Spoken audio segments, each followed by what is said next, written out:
Hello, I am Zhu Haoxiang. My job in trimester 3 is to complete a web application for data query. This app was developed against this background. First, SQL has a certain learning cost. It is a waste of time for some analysts to learn SQL. Second, the querying process is a kind of knowledge that is traditionally hard to transfer. Third, a lot of times we can do this with only a few changes to the existing fetching logic, and modifying the SQL code can take a lot of time. As you can see, the code on the right side is a piece of simple code to query some data. It is quite complicated for an analyst who has no technical background but want to use SQL to query data. It is even a little hard for a technical guy to understand the code, which causes this kind of knowledge hard to transfer. Under this circumstance, we need to develop a query system web application. This app will mainly achieve the following two functions. First, visualize data extraction process so that non-technical personnel can extract the data by themselves if their query logic is simple. This program is best implemented on the web so that everyone can use it. Second, the data extraction process can be documented in a way that makes it easier for people to reproduce the same requirements. For ease and the security of the process preservation, the data should be stored in a JSON file that is local to the computer. The image on the right side is the interface of the app. During the development process, I faced the following difficulties. First, lack of web application experience. I had no previous experience in the front-end development, so I need to learn relevant knowledge from scratch. At the beginning of the project, I often felt that I didn't know what to do. Second, lack of experience in front-end design. As my actual projects progressed, I found that the design of my page constantly needed to be tweaked. This is mainly due to the fact that I don't usually take into account the full picture. And in the final product, my page is completely different from the original design. Third, relevant study materials are not valuable. Due to the unique requirements of this project, I often encounter the situation that I can only write the functions of each module, but I cannot realize the interactions between models. This relevant knowledge is difficult to find on the internet, so I often have to spend a lot of time looking for the information and trying to all over and over again. And how do I overcome these difficulties? First is to stay awake to what you are doing. At the beginning of this project, Professor Ko suggested that I first had a general float. I didn't quite understand the benefits of it at that time, but then I realized that a flowchart was necessary. Even though this flowchart may be unreasonable, it keeps you aware of what you are doing and what you might need to do next. Second is do, not only watch. This might seem somewhat contradictory to the first point, but it is not. The first point requires that we need to have a general plan, and when it comes to specific details, we need to be bold to do it. Third, consult professionals. Consulting a professional is very helpful. The supervisor usually helps me find my problems very quickly after I describe them. And sometimes I can get a solution very quickly by asking for help on Stackflow or other platforms. Professional experience in this area will be far more effective than our mechanical search. Fourth one is do not be afraid of making mistakes. It's very important.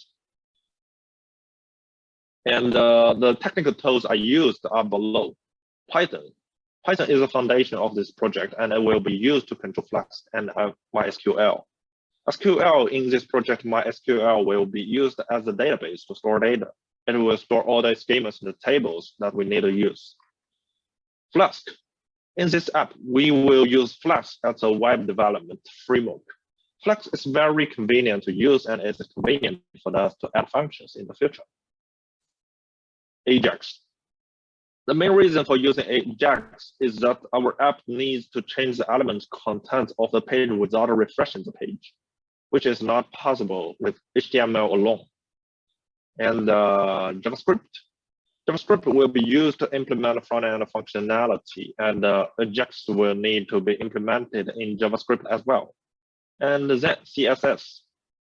CSS is used to beautify our HTML pages. Now I will do a brief demo to show the web application for you.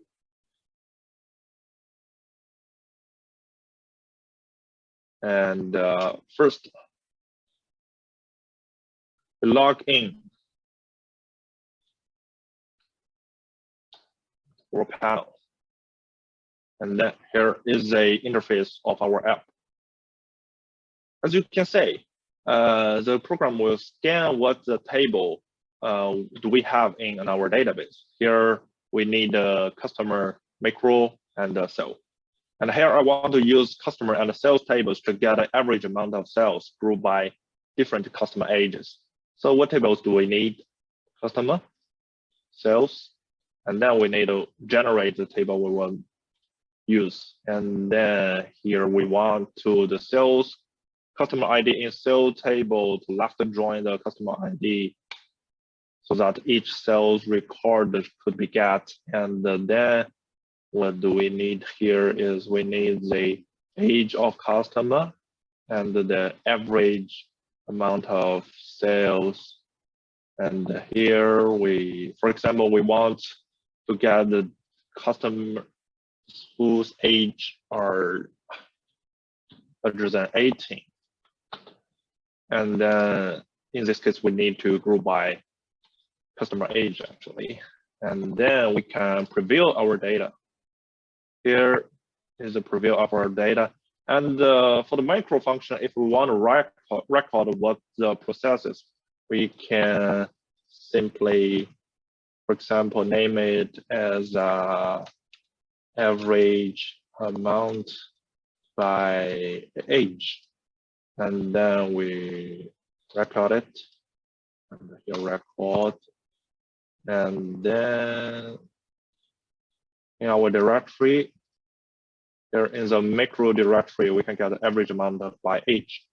And here, if we want to repeat the process, what we have done, and we can select it and import the JSON file.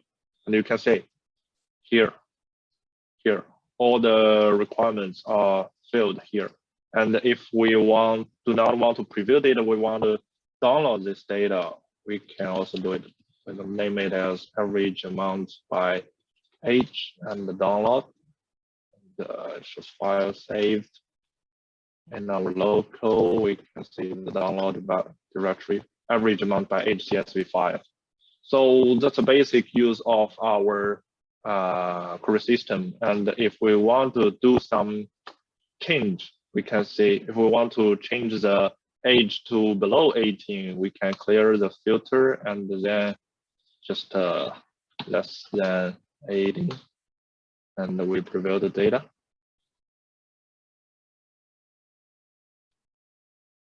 Oh, sorry, here customer age less than 18, we preview.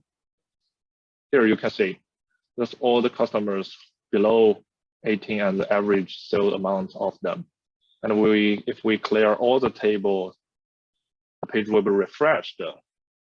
So that's the use of our query system. And so in this project, what I've learned is that for technical part, first is the knowledge of front-end development. And the second is a deeper understanding of the SQL. And for learning method part, first is we need to set an overall direction when we are doing a project. When we come into contact with a completely blank project, we often feel confused. At this point, we need to set an overall direction. This direction requires only a few rough models. Whether the direction itself is absolutely correct or not is not even important. What is important is that once we have a direction, we will have a direction to work towards it. And if we find that the direction is wrong, we can just adjust it in time. And the first one is take it one step at a time, do not stop. Once the direction is determined, we need to pick a module and start to complete it.